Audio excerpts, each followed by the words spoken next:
देखो, मैं तुम्हें काम पे तो रख लूँगी, ठीक है, बट आइंदा ख्याल रखना, क्योंकि यहाँ का वहाँ सामान नहीं होना चाहिए, वहाँ का सामान यहाँ नहीं होना चाहिए। क्योंकि पहली बारी को भी हमने इसीलिए काम पे से निकाल दिया, क्योंकि उसका काम में कम और बाहर ज़्यादा ध्यान रहता था। और तुम तो हमारे मंत्री की बीवी हो, इस करके हम तुम्हें भी तो चलो कोई बात नहीं, एक मौका देना चाहेंगे, पर इस एक मौके को गंवाना नहीं, क्योंकि हमारे राजमहल में कभी भी कुछ ऐसा नहीं है। आप रानी जी टेंशन मत लीजिए, कभी ऐसा नहीं होगा और आपको मैं कभी कोई शिकायत का मौका भी नहीं दूंगी। आप मुझे एक चांस दे के तो देखिए, तभी तो आपको पता चलेगा। क्योंकि ऐसे भी मैं बहुत दिनों से सोच रही थी मैं आपसे आपके बात करूं। आज जो भी पूरे हो गया, मैं कभी आपको शिकायत का मौका नहीं दूंगी, आप टेंशन मत लीजिए। क्या बात है दीदी, देखिए उसको पड़ोसी को तो लगता है जैसे दरबार में नौकरी लग गया है। एक हम लोग के घर वाले हैं और एक हम लोग हैं जो कुछ नहीं कर पाते हैं। उनके तो पति देव भी वहीं काम करते हैं और वो भी वहीं पे ड्यूटी लग गई।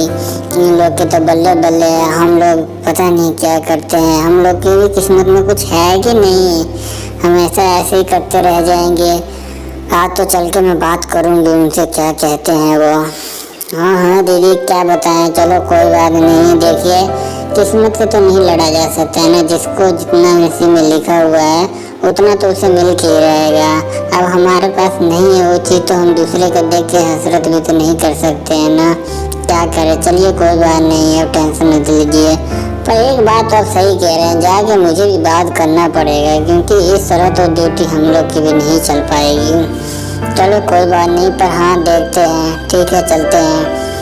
देखिए जी, मेरी भी तो नौकरी लगी गई आपके ही दरबार में। अब बस कुछ दिनों की बात है, पर यह गांव वाले सब देख देख के बहुत बातें बना रहे हैं कि उसके पति भी वहीं ड्यूटी करते हैं और ये भी वहीं ड्यूटी लग गई। मैं क्या करूँ इस तरीके तो क्या बात है तुम हमेशा बाहर चली जाती हो घूमने के लिए। कहाँ गए थे घूमने के लिए हैं? जब देखो जब तुम लोग निकल जाती हो इधर से उधर, ना बच्चे दिखते हैं ना तुम लोग दिखती हो। हैं कहाँ गई थी वैसे? हैं बिना काम का कहाँ घूम रहे थे तुम लोग? कुछ न खाने के लिए बनाए हो न पीने के लिए कुछ है? क्या कर रही थी तुम लोग? कहाँ गए थे तुम लोग? बता क्यों नहीं रहे हो? आखिर मेरे पास आते तुम लोग की बोलती क्यों बंद हो जाती है? इस तरीके का काम फिर किस लिए करती है जाके चुप होना पड़े? ऐसी कोई बात नहीं है जी कि मैं आपको देख के चाहे मुँह बंद कर लेती हूँ। बस मैं ये देख रही थी कि आप कहाँ तक बोलते हो। हैं जो हम लोग की पड़ोसी है उसको तो लग गया ना नौकरी दरबार में। हैं वो तो वहाँ पे अपना नौकरी कर रही है, उसी के बारे में हम लोग बात कर रहे थे, मैं थी और मेरी सहेली थी। हैं आप लोग से पता नहीं क्या करते हैं नहीं करते हैं, कुछ समझ से बाहर है हमारे। ये नहीं कि जाके हम भी कहीं बात करें या देखे भले। इस तरीके से करेंगे तो फिर कैसे चलेगा? कुछ तो कीजिए ना। देखो, लोग और लोगों की बातें कभी भी दिल पे मत लेना। जो तुम्हारा काम है वही काम करना, उससे फालतू कोई काम मत करना, ठीक है? क्योंकि हमारी जो महल में बंदे हैं और मालिकिन हैं, उन लोग को कभी भी फालतू कोई चीज़ पसंद नहीं है, तो इस करके अपने काम से ही मतलब रखना।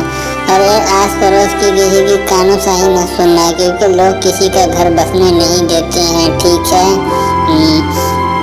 क्या बात है? तुम भी कहाँ चली गई थी? न बच्चे दिख रहे हैं न तुम दिख रही हो। कहाँ गई थी वहाँ पे? आज तुम्हें मालूम है कि मुझे काम पे जाना था, तो फिर तुमने इस तरह का क्यों किया? मेरा कम से कम कपड़ा तो रेडी करके रखती ताकि मैं जाके अपना तैयार होकर जो भी काम था मैं कर लेता। तुम चाहे आती है चाहे बाद में आती, इस तरीके से पता है तुम लोगों की न बुद्धि खुलेगा यार। आप तो बस हमेशा मुझ पर ही चिल्लाते रहते हैं और मुझे ही सुनाते रहते हैं। मैं तो गई थी अपने दोस्त के पास ना, उसकी तो लग गई नौकरी दरबार में। ना आप कहीं कुछ कर पा रहे हैं ना मैं कहीं कुछ कर पा रही हूँ। इस तरीके से चलेगा तो कैसे होगा? अबे पागल, तू इतना किस लिए सोच रही है? जितना जिसके नसीब में रहेगा उतना ही मिलेगा, तू फालतू मत किया कर। हाँ बस मैं आगे इसी तरह रो ही रही हूँ ना, जिंदगी रोने में बता दो मेरी, अगला पार्ट भी आएगा इसका।